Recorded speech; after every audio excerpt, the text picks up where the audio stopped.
Linagip ti Police Regional Office Cordillera ti Kinabanuar dagiti mabigbig agalant sa 44 apimusa iti mama sa pano encounter iti January 25, 2015. Babaan ito iti panangisayang katda iti misa ken wreath laying ceremony iti SAF Memorial Shrine iti Camp John Hay.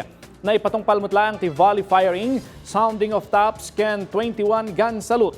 Ti aktibidad ket pinasatan dagiti pamilya ti SAF 44. Iti mensahe ni PROCAR Regional Director Police Brigadier General Erickson Dilag, ti pasama ket mangipalagip at ipanagbalina kameng ti pulis ket saan analaka at trabaho.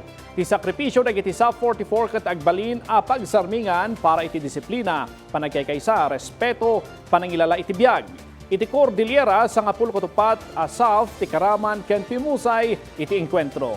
Iti National Day of Remembrance kadagiti SAF 44 ket maitunos iti Proclamation number 164 ni Sigura President Rodrigo Duterte.